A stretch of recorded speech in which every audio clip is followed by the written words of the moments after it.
बिस्मिल्लाहिर्रहमानिर्रहीम। अस्सलाम वालेकुम, गुड मॉर्निंग। क्या हाल चाल है सबके? उम्मीद है आप सब खैरियत से होंगे। अल्हम्दुलिल्लाह मैं भी ठीक हूँ। और सुनाएं, 3-4 दिन हो गए इंटरनेट, सिम वाला इंटरनेट बंद है। और बस इस मुल्क में भाई कुछ भी हो सकता है। नेट बंद हो सकता है, ट्रेनें बंद हो सकती हैं, जहाज़ बंद हो सकते हैं, यानी कुछ भी कहते हैं ना, कुछ भी हो सकता है।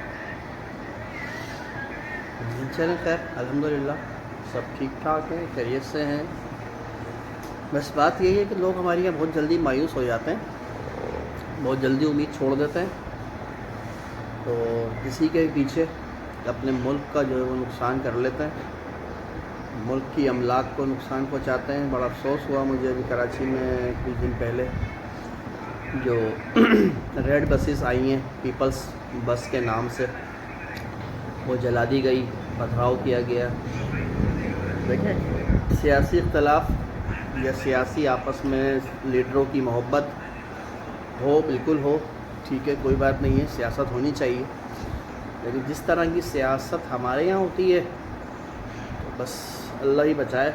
सियासत हालांकि इस्लाम में भी होती है, ठीक है, नबियों के ज़माने में भी हुई, सहाबा के ज़माने में भी हुई, लेकिन जिस तरह की सियासत हम यहाँ देखते हैं वो बस अल्लाह बचाए, अल्लाह ताला रहम करे। और फिर उसमें पब्लिक अगर कोई शामिल होती है तो वो बस बेवकूफ़ी होती है, चाहे वो किसी के लिए भी हो, किसी लीडर के लिए भी हो, किसी के सियासत के किसी भी पार्टी के हवाले से हो, तो उसको ये नहीं पता होता कि मैं मुल्क के अमलाक को ना नुकसान पहुँचाऊँ, इससे क्या फ़ायदा है, ये तो मेरा अपना नुकसान है।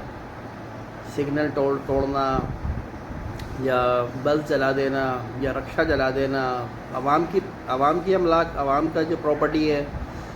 जैसे कि इसे एक सियासी लीडर का मर्डर हुआ था तकरीबन 2007 में या 8 में, आई थिंक तकरीबन। तब सिर्फ़ और सिर्फ सिंध में, कराची से लेके उबाड़ो तक जो बॉर्डर है वहाँ तक हर चीज़ को राख कर दिया था। सिर्फ सिंध में। मर्डर पंजाब में हुआ था हालांकि, सब ख़त्म, अरबों रुपए का नुकसान। तो खुदारा इस बात को समझें। अच्छा देखें, सिंध में जो मैं बात कर रहा हूँ ना कि सिंध में इतना नुकसान हुआ था, वो मैं उस वक्त ऑन द रोड था। मैं भी, मेरे भाई की शादी थी, मैं शॉपिंग करने निकला हुआ था, भाई भी साथ थे मेरे, एक मेरा कज़न मेरे साथ था। तो हम जो कराची में, जब हमें ये मामला शुरू हुआ हंगामे का, 2007 की बात है आई थिंक, या 8 की बात है। 4.5 घंटे हम घूमे गाड़ी के अंदर, इधर से उधर, हर जगह आग थी, बसें जल रही हैं, दुकानें लुट रही हैं, एक अजीब क़यामत का मंज़र था। लेकिन उस चीज़ में सबसे अच्छी बात, आप यकीन करें, लोगों ने अपने अपने आवाम ने, लोगों ने अपने घर, अली साहब भी उठ गए, बच्चे उठना शुरू हो गए तो मुझे डिस्टर्ब कर रहे हैं। तो लोगों ने अपने घर के दरवाजे खोले हुए थे और कराची में लाखों लोग जो है अपने घर नहीं पहुंच सके थे। मुख्तलिफ लोगों के घर में उन्होंने पनाह ली और शाबाश है, बाकी कराची वालों को सलूट है। जैसा कि आप वीडियोज़ में अक्सर देखते होंगे, रमज़ानों में रोज़ा अफ्तारी, सहरी करवाना, मदद करना लोगों की, और प्लस सैलाब आ जाए पूरी पाकिस्तान में, कहीं भी ज़लज़ला आ जाए तो ढेर लग जाते हैं यहाँ पर। माशाल्लाह लोगों ने बहुत देते हैं, अल्लाह ताला ने दिल भी दिया है, और अल्लाह ताला ने पाकिस्तान में कराची को जो सबका माशी हब बनाया है, तो कराची वालों के दिल भी वाकई में बड़े हैं भाई, माशाल्लाह। ये सब इस बात की अपनी ईमानदारी से गवाही दे सकते हैं, पूरा पाकिस्तान। तो खैर, लोगों ने अपने दरवाजे खोले हुए थे, पानी की टंकियाँ बाहर रखी हुई थी, पानी पिला रहे थे, लोग कह रहे थे घर में आ जाएँ, नहीं जाएँ, बहुत हालत ख़राब है। तो अच्छा, इसमें एक सबसे बड़ी आंसर ये है कि वो सिर्फ पब्लिक का काम नहीं था नुकसान पहुँचाना, वो जो बैरूनी साजिशें हैं, जो बैरूनी हमारे दुश्मन हैं, वो इन्वॉल्व करते हैं अपने लोगों को यहाँ पर, और हमारे ही लोगों को ख़रीद कर भी यूज़ किया जाता है। तो भाई खुदा के लिए इस बात को समझा करें कि चंद पैसों के लिए आप अपने मुल्क से गद्दारी करते हैं। और अभी भी कुछ ऐसे ही हालात वाक़यात सुनने में आए हैं चाहे वो पंजाब में हो, पेशावर में हो, कराची में हो, कि सियासी मोहब्बतों के साथ साथ ये भी अंसर साथ होता है कि कुछ लोग उसमें मुलविस थे कि जो पाकिस्तान को तरक्की करते हुए देखना नहीं चाहते, बैरूनी हाथ जिसका कहा जाता है, बैरूनी साजिश से कहा जाता है, तो वो मुलविस होती हैं बेशक, तभी इतना भड़कावा, इतना आग और इतना खून का खेल खेला जाता है। वरना मैं नहीं समझता कि पाकिस्तान में आपस के अंदर कोई इतना अपने पाकिस्तानी भाई का नुकसान करेगा। कुछ लोग होते हैं ज़्यादा जज्बाती हो जाते हैं, ज़्यादा गुस्से में आ जाते हैं, लेकिन उसके साथ साथ कुछ बैरूनी मामलात ज़रूर होते हैं। ठीक है, तो प्लीज़ इस बात को समझें, इस बात को अच्छी तरह अपने दिमाग में बनाएं कि मुल्क का नुकसान ना करें, एक कौम बने खुदा के लिए। जापान देखिए, कौमें जो बननी होती हैं ना, वो हादसात से ही सीखती हैं। हमारे साथ तो इतने हादसात हो चुके हैं 75 सालों में, लेकिन हम कौम नहीं बन सके, हम एक मुल्क नहीं बना सके अच्छी तरीके से। हालांकि जापान में जो हादसा हुआ था कितना बड़ा, 1945 में 6 अगस्त 1945 में पहला बम गिराया गया हिरोशिमा पर, और फिर 3 दिन बाद नागासाकी पर, और तकरीबन इसके अंदर 1.5 से 2 लाख अफराद जाँ बहक हो गए थे। उससे पहले जापानीज़ जो है वो इतनी तरक्की याफ्ता नहीं थे, एक सादा मुल्क था बिल्कुल, बल्कि एक जंगजू कौम थी। लेकिन उसके बाद माशाल्लाह उन्होंने उस बात को समझा कि हम एक कमज़ोर कौम थे, तो हम पर 2 बम गिरा दिए गए। हम कमज़ोर कौम थे, हमें अब तरक्की करनी है। अस्सलाम वालेकुम। वालेकुम अस्सलाम। तो उन्होंने उस बम का जवाब जो दिया है, अब आज की तारीख़ में या आज आप देख लें उठा के कि जापान तरक्की याफ्ता मुल्क है। अमेरिका ने बम गिराए थे नागासाकी, हिरोशिमा, हालांकि आज तक उसके असरात वहाँ मिलते हैं। उनकी जो नस्लें हैं, वहाँ जो फसलें हैं, वहाँ के मामलात हैं, वो आज तक डिस्टर्ब हैं। आज तक डिस्टर्ब है। वहाँ जो नस्लें होती हैं, पैदा हो रहे हैं बच्चे, वो डिसेबल हो रहे हैं। अच्छा जी, लेकिन उन्होंने अपनी मेहनत की, तरक्की की, और आज इस मुकाम पे खड़े हो गए माशाल्लाह, कि दुनिया उनकी मिसाल दे रही है। बम गिरने के असरात के बाद जब उनको होश आया, तो उनको जब पता चला कि अमेरिका ने उन पर बम गिराए, तो वो अमेरिकन से आज तक नफ़रत करते हैं। ठीक है, अच्छा, नफ़रत हम भी करते हैं अमेरिका से, लेकिन अमेरिका का वीज़ा लगवाना चाहते हैं। जैपनीज़ जो है वो गैरतमंद कौम है, वो जापान छोड़ के जाना नहीं चाहती, यानी कि अमेरिका ख़ास तौर पे जैपनीज़ नहीं जाते खुशी से ना। ठीक है, कोई मजबूरी है, कोई काम है, तो मुझे नहीं पता, कुछ चंद लोग शायद हों वहाँ पर, लेकिन कोई खुशी से जाना चाहता है। और अभी आज तक उनके दिलों में अमेरिका के लिए जो है वो नफ़रत है कि उन्होंने बम गिराया था, और उन्होंने उसका जवाब तरक्की करके दिया, अपनी एक कौम बन के दिया, तरक्की करके दिया उसका जवाब। ये नहीं कि बस ड्राइंग रूम में बैठकर अमेरिका को गालियाँ दी, या कहीं चौक पे खड़े होकर हमारी तरह पाकिस्तान में उसका झंडा जला दिया और अमेरिका मुर्दाबाद दीवार पर लिख दिया। मतलब अमेरिका देख भी नहीं रहा, वो दीवार पर लिख के चलेगा अमेरिका मुर्दाबाद। ये नहीं किया, उन्होंने बाकायदा बाइकआउट किया वहाँ की चीज़ों का, वहाँ के लोगों का, वहाँ के मामलात का एक अरसे तक, यानी कि उनको जो है वो समझ लें कि मुँह नहीं लगाया अमेरिका को। ठीक है, और अपने पाँव पर खड़े होने की कोशिश भी करी। ये नहीं कि सिर्फ बुरा मान के बैठ गए, मुंह बना के बैठ गए और बस ठीक है, वो फिर तबाह बर्बाद हो गए। वो तरक्की करी, उन्होंने तरक्की याफ्ता हुए माशाल्लाह से, कि यहाँ तक कि फिर दुनिया उनकी मिसाल देने पर मजबूर हो गई, और G7 में उन्होंने अपना नाम लिखवा दिया। अमेरिका ने जब ये हमला किया तो जापान कुछ भी नहीं था, एक जंगजू कौम था, जंगें लड़ता था। बल्कि उस टाइम पे जब बम गिरा तो अपना दुनिया की आलमी दूसरी जंग चल रही थी ना, हथियार डाल दिए जापान ने। फ़ौरन इस बात को समझा कि नहीं, जंग में फ़ायदा नहीं है, उसने फ़ौरन तरक्की की तरफ राग़िब हुआ।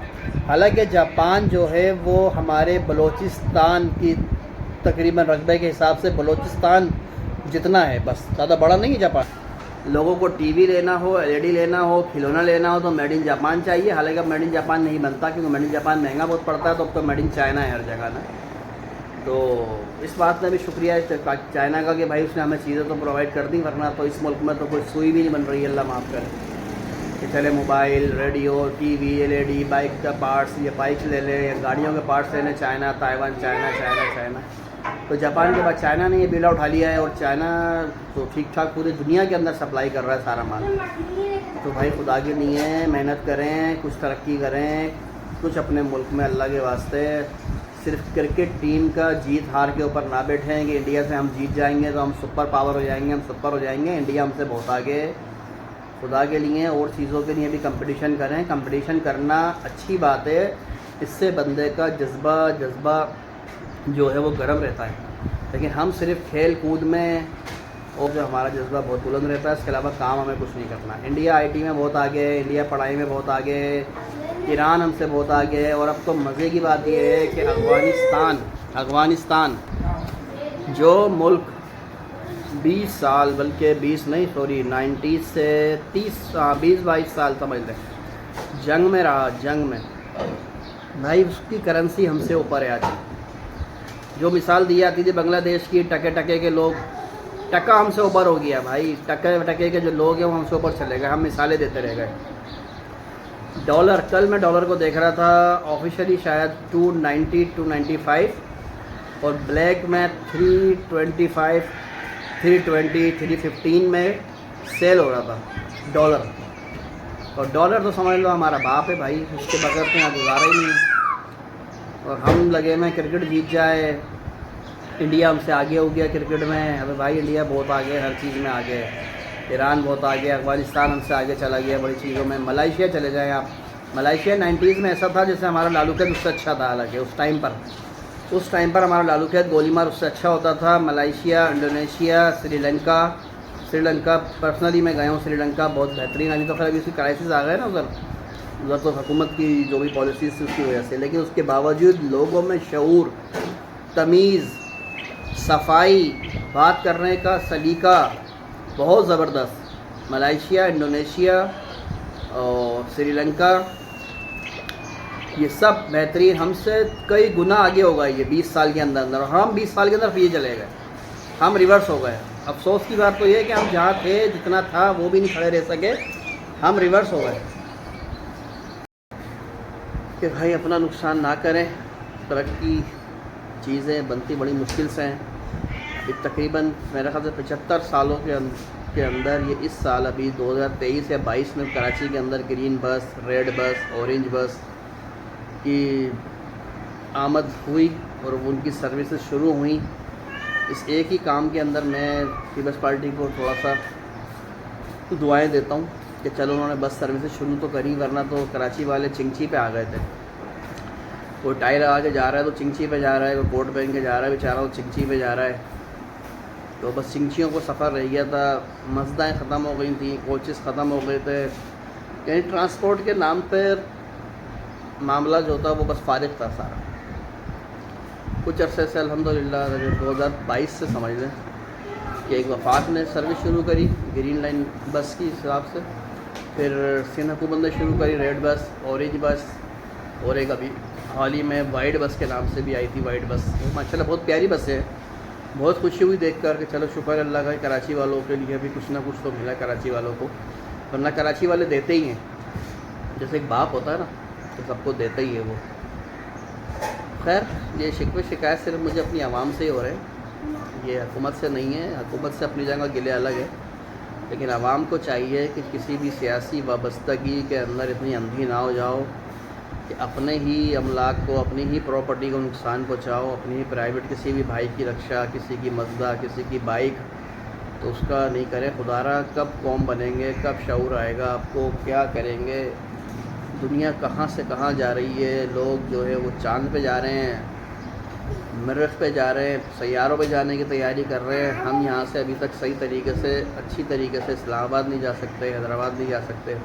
हैदराबाद का जो मोटरवे है अल्लाह ताला माफ़ करे, बस वो जिस तरह बना है, वो जिस तरह वो रोड है, मोटरवे के नाम पे धब्बा है।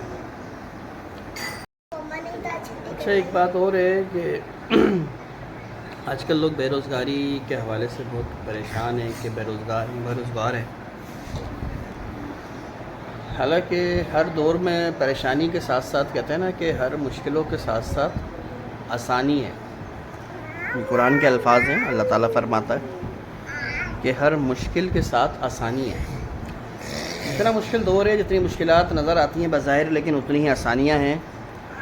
इंटरनेट की सूरत में नेट पर फ्रीलांसिंग जो लोग काम कर रहे हैं या करना चाहते हैं या नहीं कर रहे हैं तो उनको करना चाहिए। बहुत सारी चीज़ें, बहुत सारे मामलात, बहुत सारे समझें कि अपॉर्चुनिटी अवेलेबल हैं इंटरनेट पर।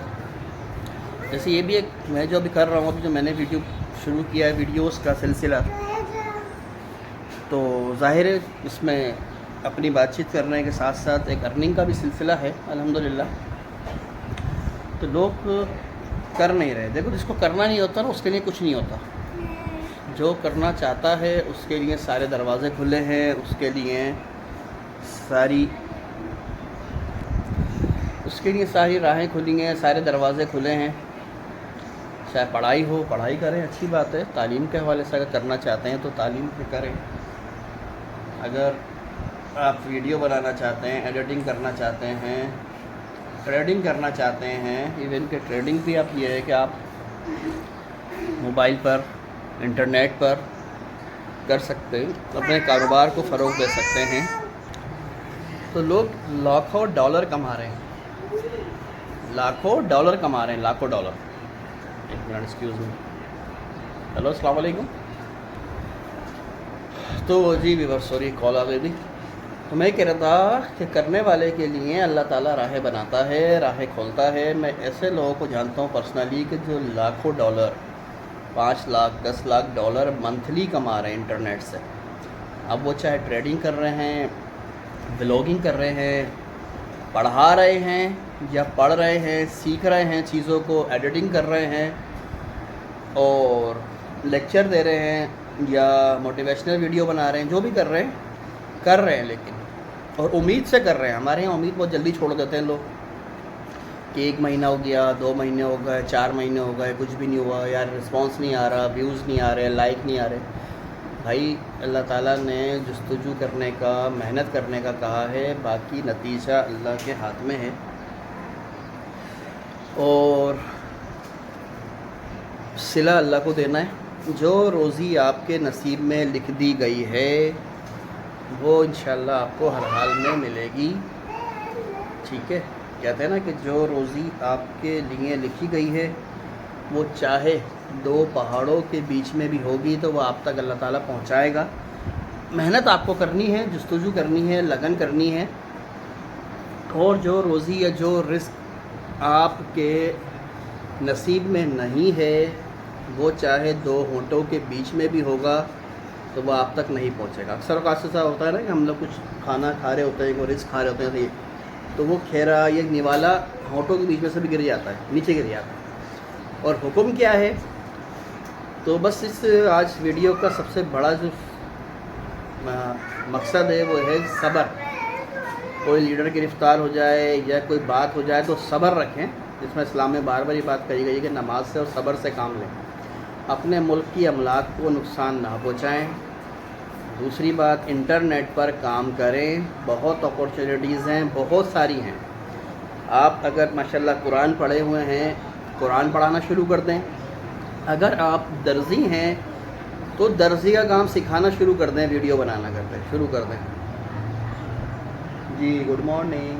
हमारा साहिबा उठ गई हैं, आज इनकी छुट्टी है, फ्राइडे है। तो जो की काम आप करते हैं, जिस चीज़ में भी आप हुनर रखते हैं कि यार मैं ये हुनर है मेरे पास और मैं ये कर सकता हूँ, तो वो काम आप इंटरनेट पर करना शुरू कर दें। ठीक है, चले, वीडियो बहुत लंबी हो रही है तो फिर लोगों को लगता हुआ सुबह टाइम लेने आ जाते हैं हमारा। लेकिन ये है कि चलें, किसी हमारे टाइम से, कुछ देखने से, दिखाने से, समझाने से शायद किसी की बात किसी को लग जाए दिल पर और वो उम्मीद उसके अंदर जाग जाए, यही कोशिश है हमारी। तो भाई इंटरनेट पर, और अगर कुछ सीखना चाहते हैं, पूछना चाहते हैं तो कमेंट्स करें। बहुत सारे काम हैं इंटरनेट पर, ठीक है, मैं आपको बता सकता हूँ इंशाअल्लाह ताला करने के, ट्रेडिंग करने के, सब ऑनलाइन डिलीवरी है, फूड डिलीवरी है, बहुत सारी चीज़ें हैं, बहुत सारी चीज़ें सिखा सकते हैं, सीख सकते हैं। अगर कुछ सीखना चाहते हैं, कारपेंटर का काम, पेंटर, ये वो फलाना, दर्जी, कुछ भी है, लोग बहुत सिखाने के लिए बैठे हुए हैं। एडिटिंग सीखें, फ्रीलांसिंग सीखें, मोबाइल रिपेयरिंग सीखें, ठीक है, सेल करें कोई चीज़ है। ओलेक्स के ऊपर मैंने यहाँ से बैठ के, यकीन करें, पेशावर में सेल्स की हैं चीज़ें, गाड़ियाँ, मतलब जो जापान से हम गाड़ियाँ मंगवाते थे, अभी भी दोबारा आना शुरू हो गई हैं अल्हम्दुलिल्लाह। तो यहाँ से कराची से बैठ के पेशावर, और अब यहाँ से बैठकर लोग जो काम कर रहे हैं कंप्यूटर के ऊपर, जो नेट के ऊपर, कराची में कॉल सेंटर है, ठीक है, चिली की, युगांडा की, अमेरिका, यानी कि किसी भी कंट्री की गाड़ी बुक कर रहे हैं, गाड़ी परचेज़ जापान से हो रही है। यानी बंदा कहाँ बैठा हुआ है, जो बातचीत कर रहा है कंप्यूटर पे, वो कराची में बैठा हुआ है, कॉल सेंटर से कहा जाता है। और वो चीज़ लेने वाला जो है वो कहाँ बैठा हुआ है, कनाडा में, अमेरिका में, जापान में, कहीं पर भी, वॉटेवर। और जिससे जहाँ से ख़रीद के चीज़ दी जा रही है, चाहे वह कोई भी चीज़ है, चाहे एक पेन है, गाड़ी है, बुक्स हैं, कपड़े हैं, जो भी है, वो चाइना में, जापान में या कहीं भी वो चीज़ पड़ी है, उसको आप ख़रीद कर और थर्ड कंट्री भेज रहे हैं। ये देखें आप, ना बंदा यहाँ मौजूद है, ना उसके पैसे यहाँ मौजूद हैं, ना सामने बात हो रही है, ना देखें, सिर्फ इंटरनेट के थ्रू। लेकिन बात वो ये करने वाले के नहीं सब कुछ। और ये बताऊँ आपको, 24 घंटे 24 आवर्स ये कॉल सेंटर चल रहे हैं माशाल्लाह। काम है तो चल रहे हैं ना, कोई फालतू थोड़ी है कोई के खोल के और अपने लाखों रुपए मंथली जो है वो एक्सपेंस बर्दाश्त करेगा। चलिए जी, अपना बहुत ख्याल रखिएगा, उम्मीद पर कायम रहें, अल्लाह से उम्मीद रखें, मेहनत करें, जस्तुजू करें, तो अल्लाह ताला मेहनत करने वाले के साथ है, ठीक है। हमें भी अपनी दुआओं में याद रखिएगा, अपना बहुत ख्याल रखिएगा। और वीडियो अच्छी लगे तो लाइक करें, शेयर करें, और जो कोई हमारा चैनल पे नए हैं तो चैनल को सब्सक्राइब कर लें और बेल आइकन को ज़रूर दबाएं प्लीज़, ठीक है। एक दूसरे का साथ दें, ये बहुत अच्छा प्लेटफॉर्म है इंटरनेट। जिस चीज़ में भी आप काम करना चाहते हैं इंटरनेट पर, जिस शोबे में, जिस फील्ड में करना चाहते हैं, करें। ओके जी, अल्लाह हाफिज़।